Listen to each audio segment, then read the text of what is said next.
All right, howdy folks. I am Bob Holben, and I've been a product developer my whole career, but in the physical product world. I actually came to software in the last year or two. I just started my first job being paid to code like 9 months ago, so I'm a couple months maybe ahead of Kim. But I've been working hard at it, and probably a year leading up to that I was doing a lot of nights and weekends, just completely falling for it, so love it. The slides are on slides.com. You could actually follow me live, I think, if you like. I thought Toby would do his talk before me, so I'm jumping the gun, but one of the things that I saw on the feedback for what you guys would like to see is something that talked about utilizing libraries to speed up development. So I kind of decided to throw that in there to make it sound like I'm perfect. So I'm going to talk about Lodash. So what is Lodash? If you've ever looked at JavaScript, as I have, and want it to be just a little bit higher level of a language, if you've ever said, why isn't this built into JavaScript? Why can't I do this with less code? That's where Lodash or underscore comes in. A little bit of history. Underscore was I guess, the forefather of great libraries to plug into JavaScript applications. So Jeremy Ashkenas is probably one of the biggest names in open source JavaScript, known for Backbone, CoffeeScript, and underscore. If you look at the underscore library, there's this number is changing big time just in the last few weeks, but I threw on here when I made it, the presentation a couple weeks ago. 130 methods, it's all over the map. I don't know what it is today. But if you look at underscore, about 2 million downloads a week. It's a big dependency in projects. But what happened in 2015 is Lodash really asserted itself and took over. Lodash was originally a fork of underscore. John David Dalton basically was trying to add more performance and more capability and additional methods to underscore. He couldn't get underscore to necessarily accept his pull request, so he went down his own path. And eventually he took over. So even this number, 230 methods, I think I saw the last few days, there's over 300 methods. So version 4 of Lodash is just exploding. There's a lot of stuff if you haven't checked it. January 12th was a big day. It was the day that Microsoft announced they were abandoning Internet Explorer 8, 9, and 10. John David also decided that's the same day he's releasing version 4 of Lodash. V4 is a breaking change, so don't expect you're just going to swap it out. You're gonna have some code potentially it's going to break. And if you compare 2 million downloads a week, this is now 4 million downloads a week. So it's dependent upon how you measure, just about every way you measure now. Lodash it's the most dependent upon package in all of NPM. And my last little about higher performance, it really, that's the focus. John David's background is JS perf. He's a Microsoft engineer. His sole focus during the day, I think, is optimization performance. So that's the personality of Lodash. May of last year, underscore and Lodash, the two guys got together and basically said out in the open that they're going to try to merge and bring the projects back together. And ultimately, I guess they're going to call that Underdash, which is kind of an underrated, appealing name. But, and version 4 that was just released of Lodash is basically a segue that gets us into Underdash. So Underdash has not been launched, but V4 has. And if I understand a lot of the conversation, version 2 of underscore is kind of the same thing. So ultimately, both of these will come back together. I don't know the timing. Okay, I want to jump into some methods. I've actually got a fairly long presentation, but I'm going to cut it down significantly. So just roughly, I just want to give you an idea. I've got all these different favorite methods. I'm only going to hit about maybe 1 or 2 pages, maybe 3 pages of these things. So let's talk about the looping constructs. If you look at this user's array, if you want to take this array of objects and simplify it and pull out just the names, I'm stealing the Flintstones from the Lodash docs. This is the way that you might write this, but this is vanilla JavaScript. This is ES5. If you do it in Lodash or in underscore, it looks like this. The only difference between the two is this line right here. So you might ask yourself, why even bother? Why use Lodash instead of the built-in array.prototype? So there's three reasons to consider. The first reason isn't really that strong anymore. If you're somebody who unfortunately has to develop for IE8, then you're going to need some kind of polyfill or some kind of library to get you there. So Lodash can get you there. Hopefully most of us, that's not a compelling argument. Flexibility is the second reason. With core JavaScript, you can only iterate over arrays. But if you look at underscore and Lodash, they always call these things collections. A collection is any iterable. It could be an array, an object, or a string. Additionally, if you start looking at the cousins of for each, map, reduce, those other methods, you've got shorthand notation. I'll try to cover that in a minute. And then really a really good advantage as well is you can exit out of a loop early. With array.prototype, you have to do the full set regardless of if you've got what you need. The third reason to favor Lodash is performance. This is just a sample off of JSPerf. I grabbed this setup here where you set up an array of a bunch of random numbers between 0 and 999, and then you run them through each. So how does it compare? On my MacBook Pro, I ran this. It was 88% faster when I ran it through Chrome V8.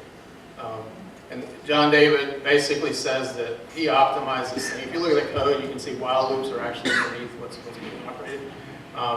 But the biggest reason he doesn't handle sparse arrays. So he doesn't handle the edge cases that the built-in for each does. But the edge cases really, in my view, are truly edge cases. So much better option. Use Lodash. If you look at this online, I'll make sure and put the presentation up with the meetup stuff. But all these things you can click on the links and go check out performance yourself, see how it runs on your computer. This example that I showed earlier, it's really, this is not the best way to do this. I showed it with a for each loop to build this names array. You initialize an array, you run through a for each, and then you pop it up the array by pushing the individual items in.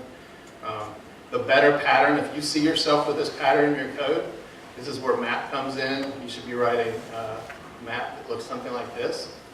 And if you're using Lodash, another advantage is this shorthand notation. You can take that function and replace it.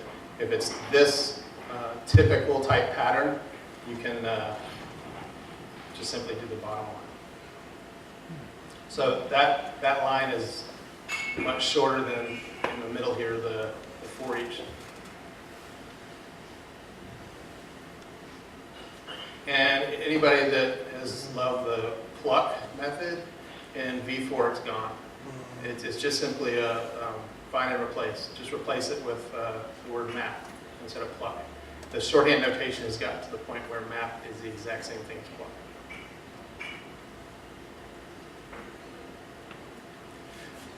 These little guys are actually my favorites, so let's cover them quickly. Let's say you send a request to a server and you get a response back, an error response, something like this, and you want to pull out of this object data.response.apple.message. So we want to dig down to that bottom line and grab that. So traditionally in JavaScript, we carefully navigate down into the object. If we don't have 100% confidence that that path truly exists, we carefully walk our way into it, or else we'll throw an error. Instead of doing all these ampersands, instead let's use Lodash. So this is the has method.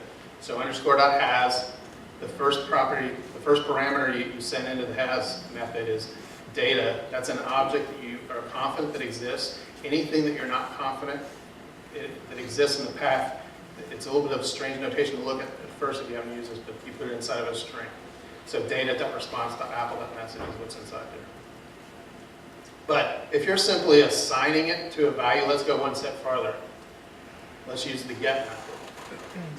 So same stuff inside the parentheses, just put get. And instead of returning a true or false, a Boolean, Let's return the actual value. The line I just had doesn't have a third parameter. What it returns, if it doesn't work, is undefined. If you don't like undefined and you want to return your own custom value, you can do an empty string. So this bottom line, the third parameter, I've put an empty string, or whatever you like. Let's turn this around. What if we're back to this data object and we want to add more properties to it? If we don't know if the property exists, but we want to go deeply nested, let's say we want to go data.parse.apple.message. That path, that doesn't exist in here. So normally you have to walk through piece by piece. You can either do something like this, or you do something like this to walk your way through. But with Lodash, you can pretty much do this in one line. So data.parse.apple.message, and then the second parameter is the value that you're assigning. So you can see there's a lot of one-liners in Lodash. And a caveat, I should have said at the beginning, I don't consider myself a functional programmer, but this kind of, using Lodash for this kind of stuff, it's useful regardless of your programming style. If you are a functional programmer, there's better libraries, Ramda or even Lodash FP that can get you a little further along. I'm going to buzz through a few of these. You can hit them online if you want to find the link later. Let me go quickly through a few more of these. Range is kind of a cute, simple method if you want to quickly create a range of numbers, the way you do it. Times.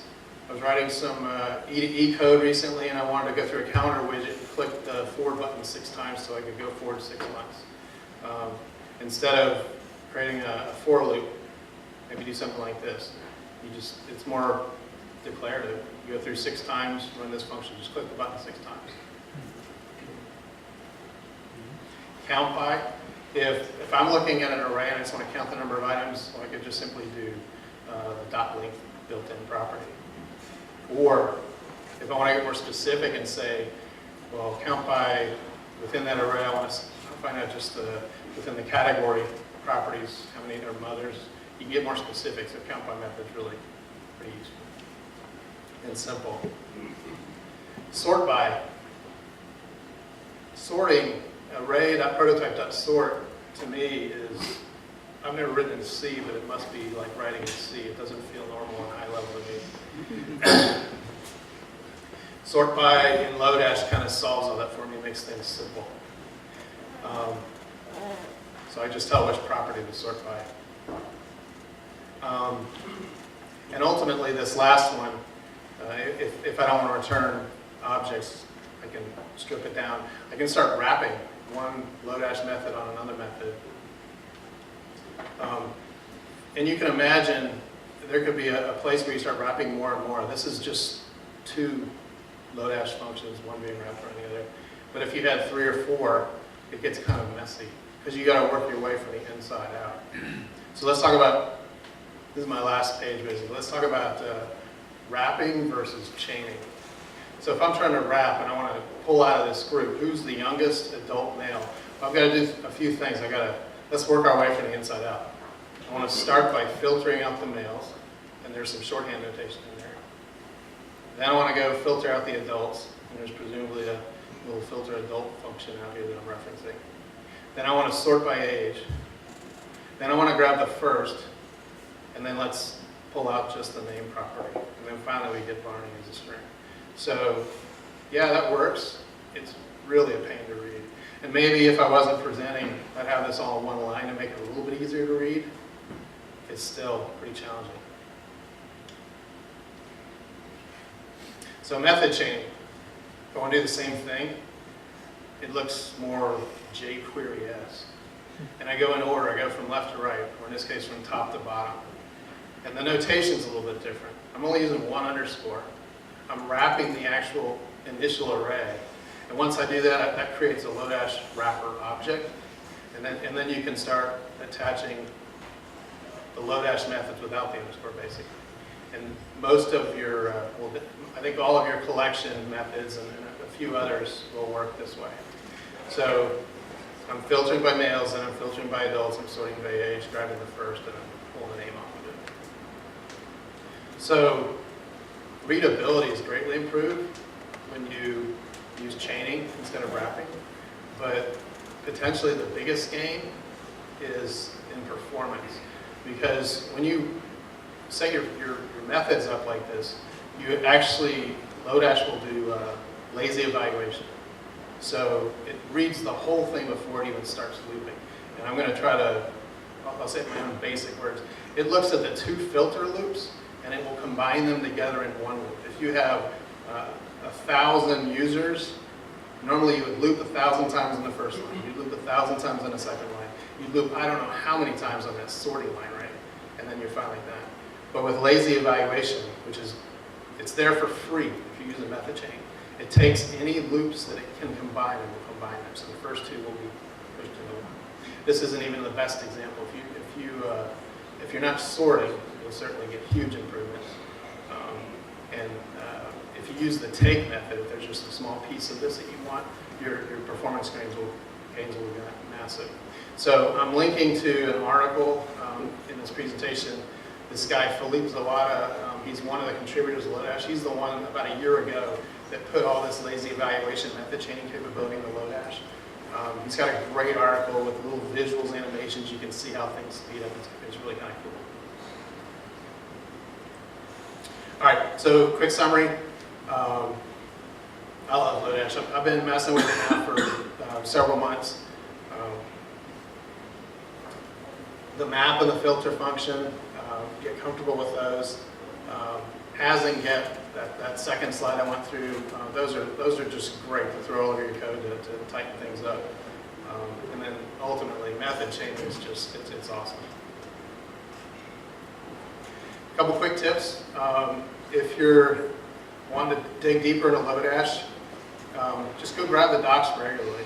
I try to make a point every month or two. I just simply open Lodash and just start reading, because every time I look at it, there's more and more I get into and start getting curious about and putting it into my own code. If I've got something I'm exploring with in my code base, take it, paste it in the console right next to the Lodash docs, because it's got Lodash available right there. Go experiment with it right there. Or grab the examples from their docs, put them in the console, start doing little things with them, and get to know these methods. All right, that's all I've got for tonight.